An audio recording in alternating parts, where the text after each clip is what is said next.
नमस्कार, मैं deputy collector Vipin Kumar Dubey. मैं लैंड रेवेन्यू सीरीज के माध्यम से आप लोगों तक जमीन से संबंधित जानकारी पहुंचाने का प्रयास करता हूं और उसी प्रयास की एक कड़ी में आज लैंड रेवेन्यू सीरीज पर मैं 17वां लेक्चर रिकॉर्ड कर रहा हूं। आज के इस 17वें लेक्चर में मैं खतियान के अंदर की बारीकियों के बारे में आपको बताऊंगा। बहुत सारे लोग हमें प्रश्न भेजते हैं या प्रशासन में कार्य करने के दौरान जब मैं लोगों को देखता हूं तो मुझे लगता है उन लोगों को खतियान के बारे में इस प्रकार के कुछ डाउट्स हैं। तब मैंने तय किया कि आज के इस 17वें लेक्चर में मैं खतियान के अंदर की बारीकियों के बारे में आपको समझाऊंगा। देखिए, जो मुख्य बिंदु हैं जिसको मैं आज के इस क्लास में डील करने वाला हूं वो देखिए। पहला है कि खतियान के पार्ट या भाग, मतलब खतियान के अंदर कितने पार्ट होते हैं, कितने भाग होते हैं और वो क्या क्या होते हैं। जो दूसरा मुख्य बिंदु है वो है खाता नंबर 1 क्या होता है।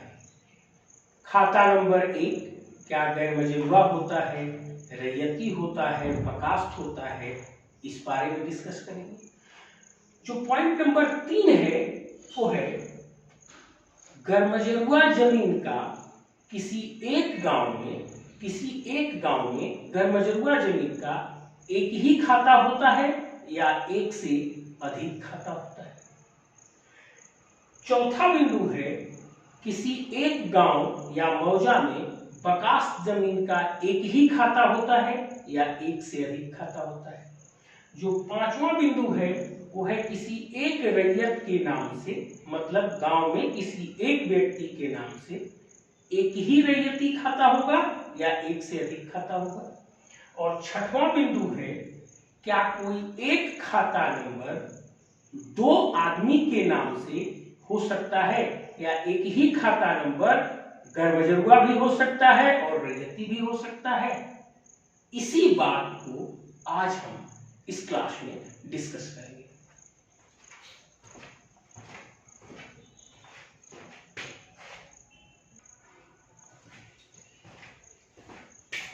अब देखिए, हम लोग खतियान के पार्ट के बारे में देखेंगे। खतियान में कितने पार्ट या भाग होते हैं। तो सामान्य रूप से कोई भी गांव या मौजा का जब आप खतियान उठाइएगा, जनरली मैं सोने फिल्म का रामपुर गांव का उदाहरण लेता हूं, तो मान लीजिए अगर आप रामपुर गांव का खतियान उठाते हैं तो आप देखेंगे उसका पहला हिस्सा जो है 2-3 पन्ने का होगा, उसको तेरीज कहते हैं। दूसरा हिस्सा खेवट कहलाता है, ये भी 3-4 पन्ने का होता है। तीसरा हिस्सा खेसरा इंडेक्स कहलाता है, ये 5-10 पेज का भी हो सकता है। और अंत में मूल खतियान होता है जिसमें पूरी विवरणी होती है। अब ये अलग अलग पार्ट में क्या क्या चीजें लिखी हुई हैं इनको देखिए। तेरीज में ये बताता है कि एक खाता में कितने प्लॉट हैं और उसका कुल कितना रकबा है। जैसे खाता मान लीजिए खाता नंबर 1 है, इसके अंदर कुल 98 प्लॉट है और ये सभी 98 प्लॉट मिलाकर 300 एकड़ जमीन है। इसी तरह से इसमें दिया हुआ रहेगा, मान लीजिए खाता नंबर 2 है, इसमें मान लीजिए 36 प्लॉट है, इसमें मान लीजिए कि 225 एकड़ जमीन है। ऐसे करते करते करते करते आपके पास जितना खाता होगा, मान लीजिए 9 खाता है तो अंत में खाता नंबर 9 होगा। मान लीजिए इसके अंदर 100 प्लॉट है, यहाँ होगा 100। मान लीजिए इसके अंदर 1000 एकड़ जमीन है तो यहाँ 1000 एकड़ लिखा रहेगा। मतलब तेरीज जो है एक तरह से खतियान का समरी है जो बता देता है कि इसमें कुल कितना खाता है, इस गांव में कुल कितना खाता है और प्रत्येक खाता में कितने प्लॉट है और कितना रकबा है।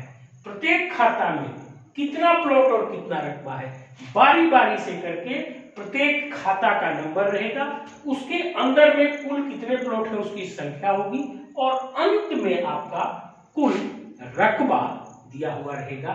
यही है आपका 23। एक तरह से ये समरी बताता है आपको।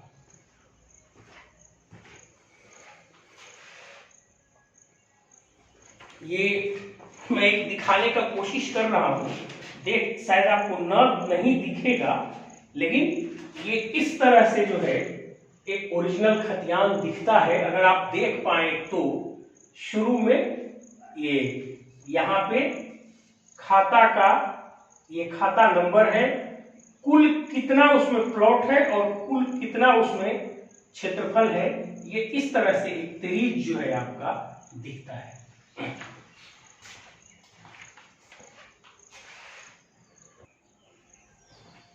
अब देखिए जो अगला बिंदु है वो है खेवट। खतियान का जो दूसरा पार्ट है वो है खेवट। इसमें यही दिया हुआ रहता है कि कौन व्यक्ति किस किस खाता के जमीन का लगान वसूलेगा। मैं रिपीट करता हूं, खतियान का दूसरा पार्ट है खेवट, और खेवट में यह दिया हुआ रहता है कि कौन व्यक्ति किस किस खाता के जमीन का लगान वसूलेगा। क्योंकि उस समय जमींदार थे, उस समय सीओ साहब या सर्किल ऑफिसर थे नहीं, तो जमींदार के वंशज का कोई कोई व्यक्ति अलग अलग हिस्से का जमीन का लगान वसूलता था। जैसे अगर आप रामपुर गांव का उदाहरण लीजिए, मान लीजिए ठाकुर साहब जमींदार हैं, उनके 4 लड़के हैं, तो चारों लड़के अलग अलग खाता के जमीन का लगान वसूलेंगे, तो वे चारों खेवटदार कहलाएंगे, खेवट कहलाएंगे। जनरली लोग पूछता है किस खेवट की जमीन है, तो आप इस चीज को देखिए कि खेवट का मतलब हुआ एक वह व्यक्ति जो खेवट मतलब ये समझाता है कि कौन व्यक्ति किस खाता के जमीन का लगान वसूलेगा। खेवट का यही मतलब है। और मैं आपको समझाया कि उस समय सीओ थे नहीं, जमींदार थे, तो जमींदार के वंशज के अलग अलग व्यक्ति अलग अलग हिस्से के जमीन का लगान वसूलते थे, इसीलिए ये खेवट की परंपरा जो है शुरू हुई। खेवट मतलब ये बताएगा कि कौन व्यक्ति किस खाता के जमीन का लगान वसूलेगा। जनरली जब आप खतियान देखिएगा तो खतियान में इधर कोना में लिखा रहता है नाम लगान पाने वाला। नाम लगान पाने वाला मतलब इस खाता के जमीन का कौन लगान वसूलता था, और वही जो है आपका खेवट है, यही जो है खेवटदार है, यही खेवटदार है। और जनरली जो खेवट है जो दिखता कैसा है, तो ये देखिए खेवट का एक नमूना हमारे पास है। ये इस तरह से खेवट दिखता है, ये 1-2 पन्ने में होता है और ये पूरा बताता है कौन व्यक्ति या कौन खेवट किस खाता के जमीन का लगान वसूलेगा।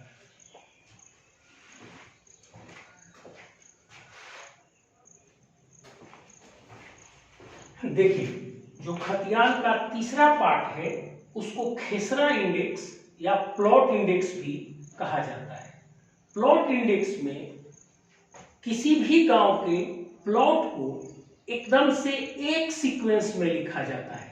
अगर गांव में 1000 प्लॉट है तो 1 से शुरू करके 1000वां प्लॉट तक एक सीक्वेंस में लिखा जाएगा, और सभी प्लॉट के सामने उसके खाता का नंबर दिया रहता है। मतलब एक ही जगह आपको पूरी डिटेल रहती है कि कौन सा प्लॉट किस खाता में पड़ता है। मैं एक यहाँ पे बनाया हूं रफ स्केच, आप इसको देख लीजिए। इधर प्लॉट या खेसरा नंबर रहेगा, बगल में खाता रहेगा।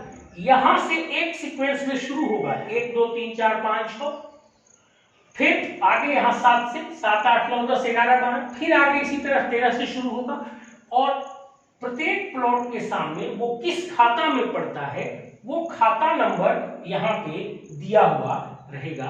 यही है खेसरा इंडेक्स। मतलब ये पूरे गांव के खतियान का एक तरह से जिस्ट रहता है, और 1 से लेकर अंतिम प्लॉट नंबर तक सीक्वेंस में लिखा रहेगा और प्रत्येक के सामने उसका खाता नंबर रहेगा। ये अगर आपको दिख पाए तो मैं एक नमूना रखा हूं खतियान का, खेसरा इंडेक्स का। ये देखिए इस तरह से दिखता है, टेबल की तरह, एक सीक्वेंस में प्लॉट नंबर, उसके सामने खाता नंबर दिया हुआ रहता है। अब अंतिम पोर्शन या चौथा पोर्शन जो खतियान का हिस्सा है वो मूल खतियान है। मूल खतियान मतलब जो वास्तव में खतियान होता है, जिसमें प्रत्येक व्यक्ति के नाम से कितना जमीन है उसकी पूरी डिटेल दी हुई रहती है।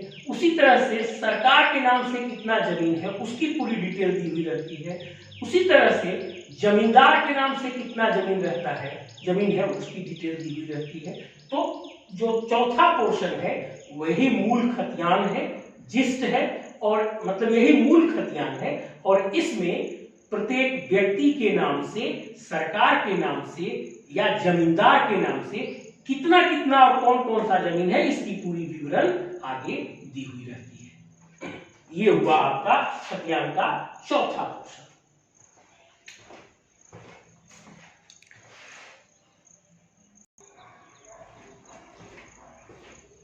अब देखिए आज के जो डिस्कशन का दूसरा बिंदु है वो है कि खाता नंबर 1 क्या होता है।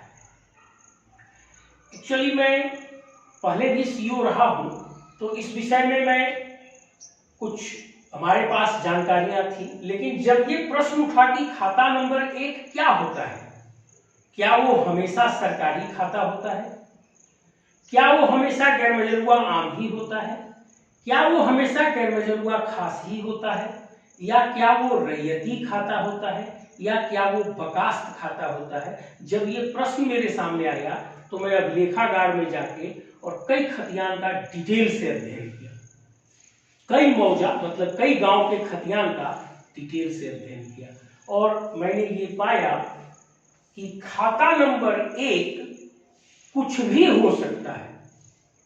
वो सरकारी भी हो सकता है,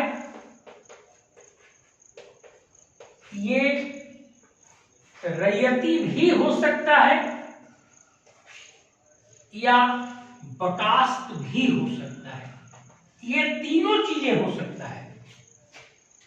मतलब ये कोई जरूरी नहीं है कि खाता नंबर 1 सरकारी ही होगा, खाता नंबर 1 रैयती ही होगा, या खाता नंबर 1 बकास्त ही होगा। ऐसा कोई जरूरी नहीं है। खाता नंबर 1 सरकारी भी हो सकता है, सरकारी में ये गैर मजरूआ आम भी हो सकता है, या सरकारी में ये गैर मजरूआ खास भी हो सकता है, ये भी हो सकता है, या वो किसी एक आदमी के नाम से भी पहला खाता हो सकता है, या वो फिर पहला खाता बकास्त खाता भी हो सकता है।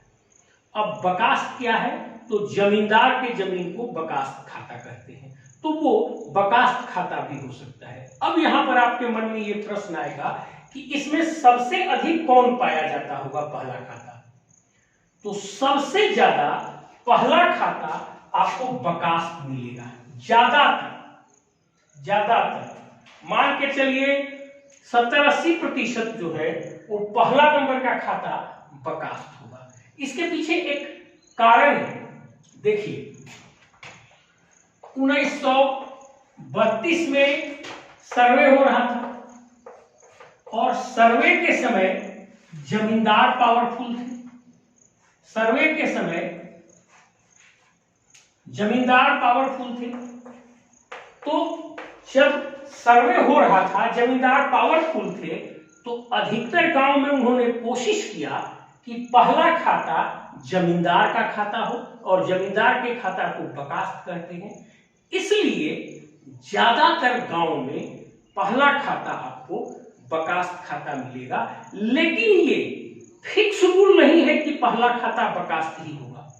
होने के लिए वो सरकारी भी हो सकता है, मतलब सरकारी गैर मजरूआ आम या गैर मजरूआ खास भी हो सकता है।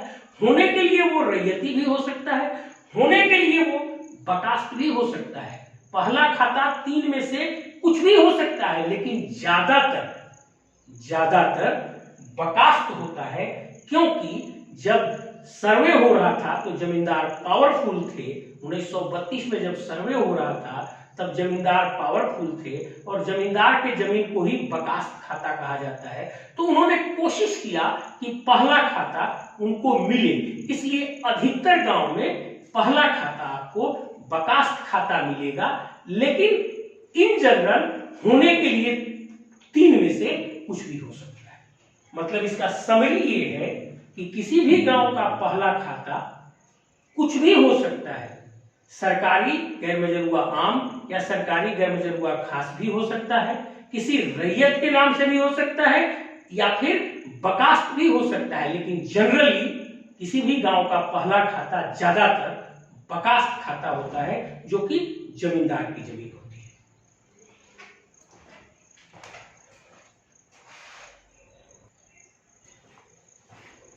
अब देखिए, जो तीसरा बिंदु है ये है कि गैर मजरूआ जमीन का कितना खाता हो सकता है। मतलब गैर मजरूआ आम जमीन का किसी गांव में कितना खाता होता होगा, उसी तरह से गैर मजरूआ खास जमीन का किसी गांव में कितना खाता होगा, यह भी एक प्रश्न है। जनरली लोगों के दिमाग में यह है कि किसी भी एक मौजा में गैर मजरूआ आम जमीन का एक खाता होगा और उस गांव के जितने गैर मजरूआ आम जमीन होंगे वो उसमें दर्ज होंगे।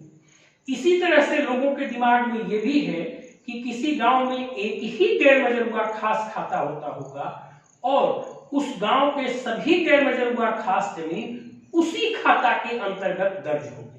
और पहले मेरे मन में भी ये डाउट था कि सरकार का एक खाता से अधिक की क्या जरूरत है।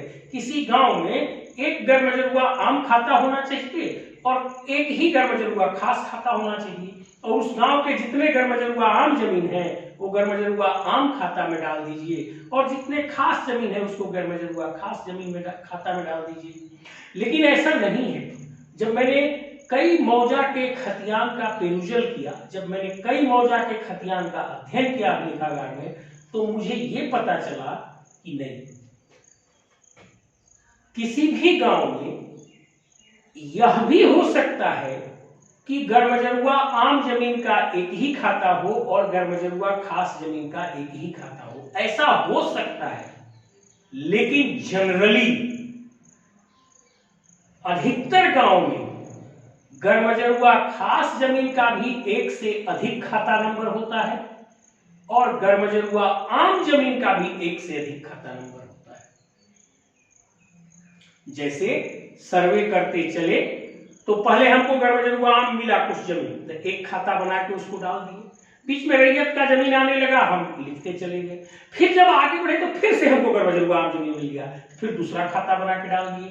फिर आगे बढ़े, रैयत का जमीन मिला तो रैयत का खतियान बनाते गए। फिर आगे बढ़े, हमको फिर गैर मजरूआ आम या खास जमीन मिला तो हम फिर से एक नया खाता बनाए।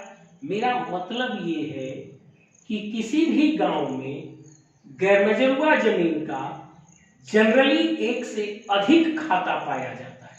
सामान्य रूप से एक से अधिक खाता पाया जाता है। मतलब किसी भी गांव में गैर मजरूआ आम जमीन का भी एक से अधिक 3-4 खाता पाया जाता है, वैसे ही गैर मजरूआ खास जमीन का भी एक से अधिक जनरली 3-4-5 खाता पाया जाता है। अब इसका मैं समरी आपको बोल रहा हूं। किसी भी गांव के सभी गैर मजरूआ आम जमीन को एक खाता में नहीं रखा जाता, बल्कि गैर मजरूआ आम जमीन का कई खाता होता है और मतलब उस गांव का गैर मजरूआ आम जमीन कई खाता में समाहित होते हैं। इसी तरह से किसी भी गांव का गैर मजरूआ खास का भी एक से अधिक कई खाता होता है।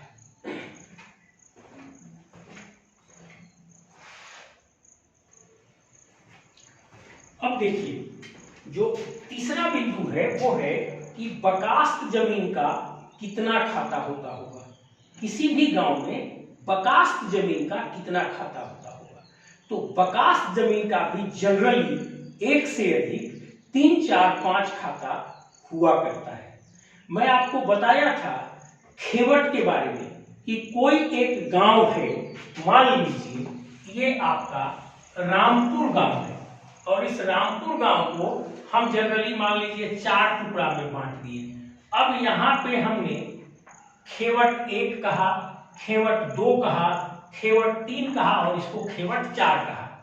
मतलब ये हुआ कि खेवट नंबर 1 इस गांव के इस हिस्से के जमीन का लगान वसूलेगा, खेवट नंबर 2 इस हिस्से के जमीन का लगान वसूलेगा, खेवट नंबर 3 इस हिस्से के जमीन का लगान वसूलेगा और खेवट नंबर 4 इस हिस्से के जमीन का लगान वसूलेगा। तो ये 4 खेवट हो गए। अब ये चारों खेवट अपना अपना व्यक्तिगत जमीन भी गांव में रखे होंगे, जिसको जोत के ये अपना घर चलाते होंगे और इन्हीं के व्यक्तिगत जमीन को बकास्त कहते हैं। अब एक ही गांव में जब 4 खेवट हो गए तो इन चारों का अलग अलग बकास्त खाता होगा। तो अब इसी गांव में 4 बकास्त खाता हो गए कि नहीं? तो एक गांव में जितने लोग लगान वसूल रहे होंगे 2, 3, 4 या 5, उन सबका अपना अपना व्यक्तिगत जमीन होगा, उन सबको अपना अपना बकास्त खाता मिलेगा। तो जितने खेवटदार होंगे उतने बकास्त खाता हो गए। तो कहने का मेरा मतलब है कि बकास्त खाता मतलब जमींदार के जमीन का खाता भी किसी गांव में 1 से अधिक होता है, 1 से अधिक होता है। ये जरूरी नहीं है कि गांव का एक ही बकास्त खाता होगा, नहीं, 1 से अधिक 3, 4 भी बकास्त खाता एक गांव में हो सकते हैं, क्योंकि अलग अलग खेवटदार थे, अलग अलग खेवटदार का अलग अलग जमीन था और अलग अलग खेवटदार को अलग अलग खाता नंबर मिला, मतलब अलग अलग बकास्त खाता नंबर मिला। इसका मतलब ये हुआ कि एक गांव में 1 से अधिक बकास्त खाता हो सकता है।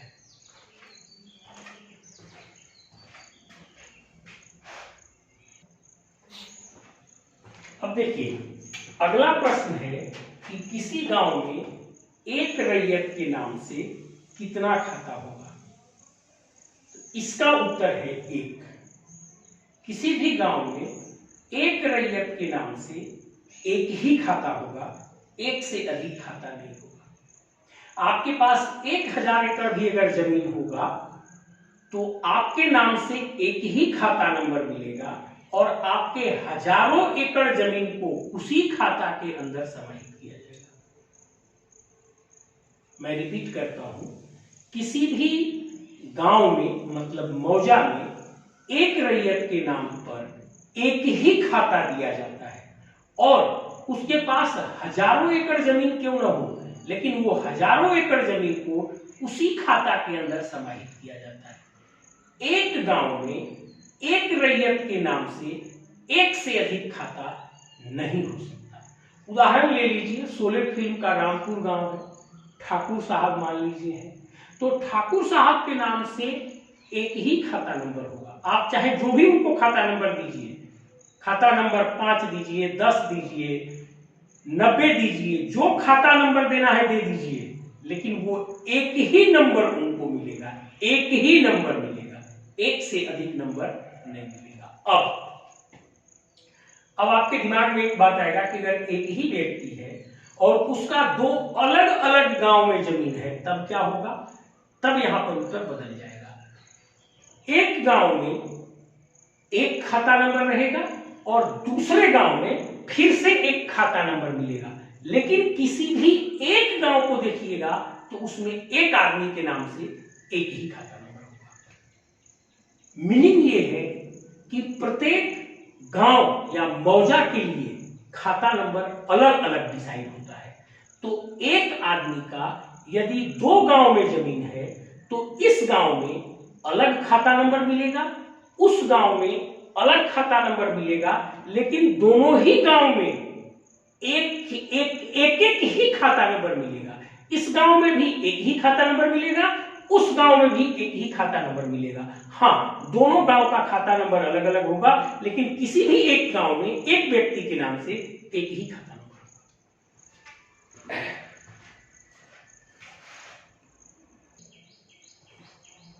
अब एक और महत्वपूर्ण सवाल है कि एक खाता नंबर कितने नाम से हो सकता है। जैसे मान लीजिए कि हम खाता नंबर 10 ले लेते हैं, तो क्या खाता नंबर 10 एक से अधिक व्यक्ति के नाम से हो सकता है? उत्तर है नहीं।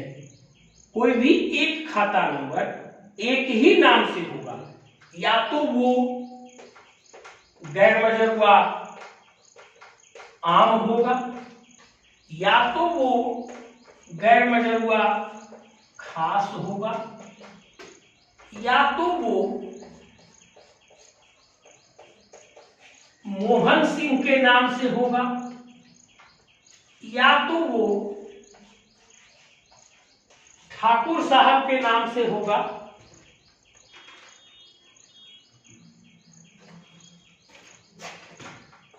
या तो वो बसंती के नाम से होगा।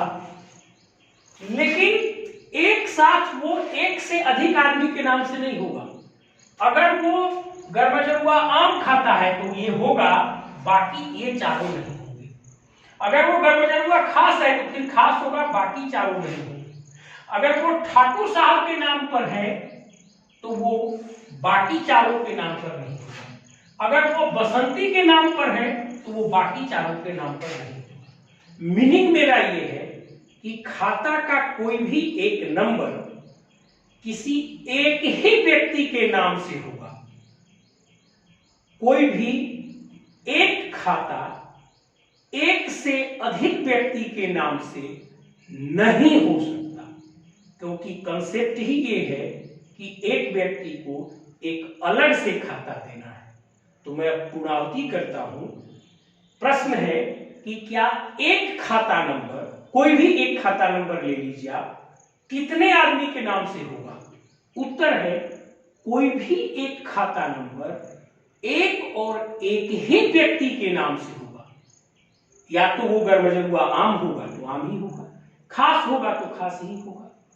अगर वो मोहन सिंह के नाम से होगा तो वो फिर सिर्फ मोहन सिंह के नाम से होगा, अब वो नंबर किसी और नाम से नहीं होगा। अगर वो ठाकुर साहब के नाम से होगा तो वो ठाकुर के ही नाम से होगा और किसी के नाम से नहीं होगा। अगर वो बसंती के नाम से होगा तो सिर्फ बसंती के नाम से होगा और किसी का नहीं होगा। मतलब ये है कि कोई भी एक खाता किसी एक ही व्यक्ति के नाम से होगा, कोई एक खाता एक से अधिक व्यक्ति के नाम से नहीं हो सकता है। Thank you. खतियान के बारे में जो भी हमें प्रश्न मिलते थे और जो मैं लोगों के दिमाग में भ्रम देखता था, उन सभी प्रश्नों को जमा करके मैं आपके डाउट्स को क्लियर करने की कोशिश किया हूँ। मुझे लगता है कि बहुत से डाउट आपके खतियान के बारे में क्लियर हो चुके होंगे और आपको समझ में भी आ गए होंगे। अगर आपको लगता है कि मेरा ये प्रयास सही है और मेरे इस प्रयास को आप प्रोत्साहित करना चाहते हैं, तो आप मेरे चैनल को सब्सक्राइब करिएगा और इस वीडियो के बारे में लोगों को शेयर करके बताइएगा। Thank you. अगली वीडियो में फिर मिलता हूँ।